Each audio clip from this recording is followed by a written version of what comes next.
खबर शामिल कंदालू कश्मीर पुलिस मुकाबले में इनाम रखियल टिन धाइलन के मारण की दावा कई है। कश्मीर के कच्चे वारे इलाइक़े हाजी खान शहर में पुलिस धाइलन विच में मुकाबलो थियो, जंहिंमें 3 धाड़ेल मारिजी विया।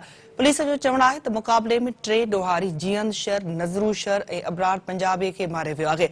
SHO कश्मीर मंजूर लगारी ॿुधा त मारिजी वियल डोहारी जियंद शहर जो लाश वारसन हवाले कयो वियो आहे। उन करे संदसि लाश खे सिविल अस्पताल नाहे आंदो वियो।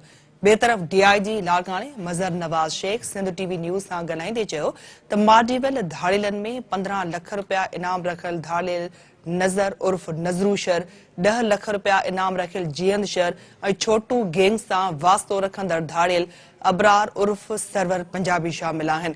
DIG ॿुधा त मारिजी वियल धाड़ेलनि मथां घोटकीअ ॿियनि मुख़्तलिफ़ ज़िलनि जे थाणनि ते क़त्ल, अगवा, भुंग, भते, पुलिस ऐं मुक़ाबलनि ऐं ॿियनि संगी नोयत जा केस दाख़िल हुआ। बुलेटिन के अॻिते वधाईंदे हिकु ॿी अहम ख़बर अवांखे ॾींदासूं त खिपरे जे ॻोठ महक वाटर में ॿार गाह खाई महांगाई ख़िलाफ़ अनोखो एहतिजाज कयो आहे। ॿार जो अटो महांगो, यूरिया महांगो ऐं पेट्रोल महांगे वारी वीडियो वायरल थी वई आहे। नीगर जे वालिद जो चवणु आहे त महांगाई ख़िलाफ़ गाह खाई एहतिजाज रिकॉर्ड करायो आहे।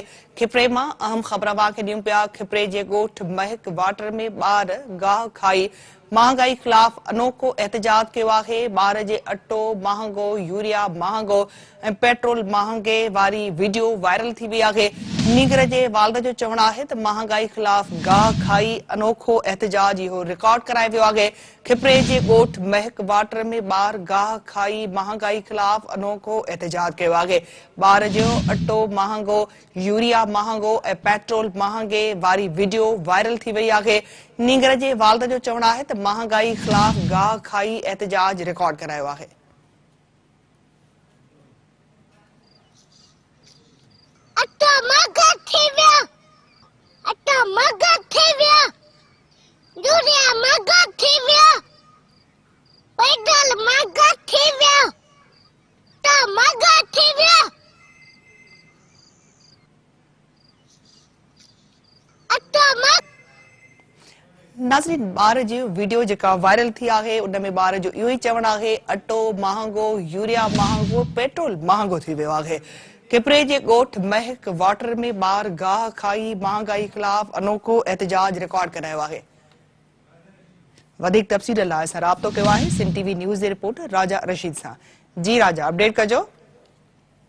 जी बिल्कुल निदा, मुल्क में महंगाई खिलाफ गोठो महक वाटर वासी 4 वरनि जे ॿारड़े मीर हज़ार वल्द रबनवाज़ मरी गाह खाए अनोखो एहतिजाज कयो आहे। नीगर जे वालिद मूजिबि मुल्क में हींअर महंगाई आहे, जंहिं सबबु जेका असां उन ॿार जेका महंगाई खिलाफ़ गाह खाए एहतिजाज कयो आहे, जंहिंमें नीगर अटो महांगो, यूरिया भाण महांगो, पेट्रोल महांगो जी जेका असां दांह करे थो।